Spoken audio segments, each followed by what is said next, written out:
Hello, ladies and gentlemen, and welcome to a Sunday afternoon of Ted's Booze Cellar. Here with me, your most gracious host, Ted, the premier alcohol review show here on YouTube. Now, considering it's feeling like a lazy, average Sunday for me, I feel like I'm just going to go back to the basics of just reviewing a standard classic ale. And so today we're going to be taking a look at the Kernel Brewery from London, and we're going to be taking a look at their appropriately and simply named Brown Ale, which is possibly the most blunt and simply named beer I've ever reviewed on this show. I think I've reviewed one or two drinks from the Kernel before. They are a London-based brewery, as it says there. I might have reviewed one or two of their drinks before, but I really can't remember if I have or which ones if I have. It says on the back here, bottle conditioned beer. Store upright and pour gently. If you prefer to leave the yeast sediment inside the bottle, please drink fresh. It has hops of Amarillo. Ingredients include water, hops, sugar, yeast, barley, and oats. Yep, doesn't really say much about itself. Yeah, no, it's Oh, they're based out of Spa Road. Okay, but yeah, no, it doesn't really say much about the beer on the label. But then again, that's not necessarily a bad thing. And I like I like just the sheer simplicity of the design of the labeling and the font choice. It's really simple. It tells you what it is. It doesn't fuss around. 10 out of 10 for the design of the bottle. Simple but handsome. So yeah, I think I got this for $2.99. I think it was from the Wine Barrel on Western Road in Hove. So if you want to check it out, go there, or you can visit the or you can visit the Kernel Brewery's website at www.thekernelbrewery.com.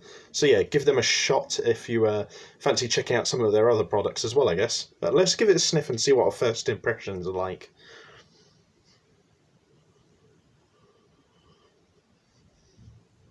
Beery, sort of like lagery, sort of slight undertone to the smell.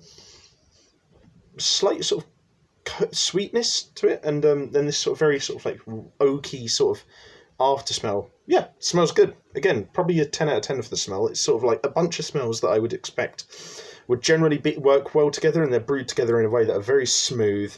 None of them cloy in the nostrils too much, and just invites like this sense of just like drinking an ale just on its own, just to relax, really. So that's a nice sort of welcoming impression that I'm getting. But yeah, no, it smells really nice. But have ourselves a quick palate cleanser of water.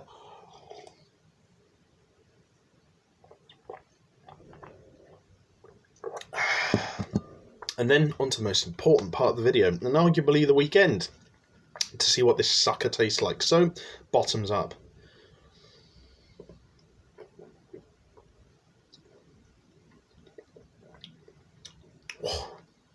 Oh yeah, I forgot to mention this is 5.3% alcohol volume.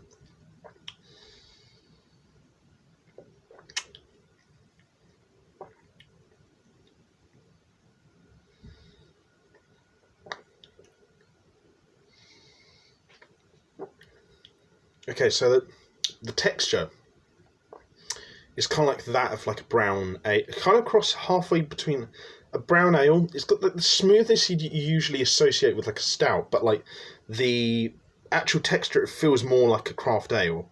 So it's got a little bit of fizz, and then it's sort of like the slightly beery through line. And then it's got a very simple, slightly fuzzy sort of like finish to the texture, but it doesn't muddle up the flavour too much, thankfully, which I feel is a really big problem with a lot of craft beers.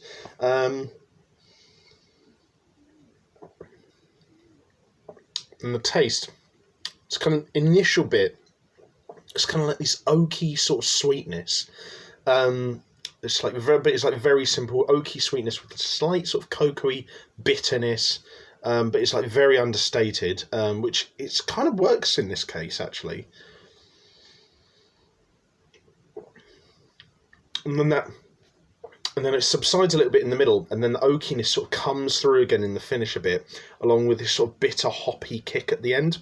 It doesn't overstay its welcome though, that hoppy kick. It's just like, it just goes psst, and then sort of like fizzles out a bit. So it doesn't stay too strong in the nostrils or the taste buds.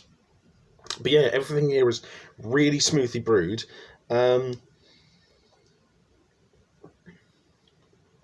I wish the oakiness was a bit more prominent throughout.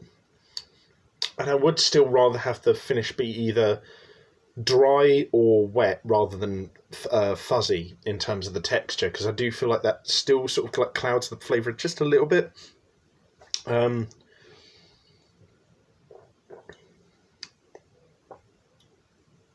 But this is definitely one of the better brown ales I've ever had.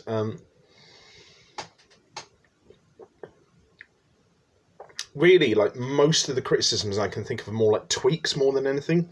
I think like it's pretty. It's not quite perfect, but it is a very well brewed beer, and it's one that I'd be more than happy to go out of my way to have again. So I'll give this a 9 out of 10.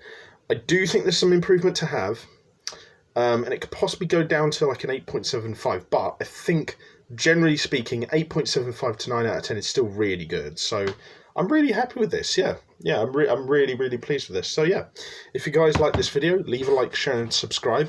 If you want to leave any suggestions for future episodes of Ted's Booze Cellar, let me know in the comments section down below.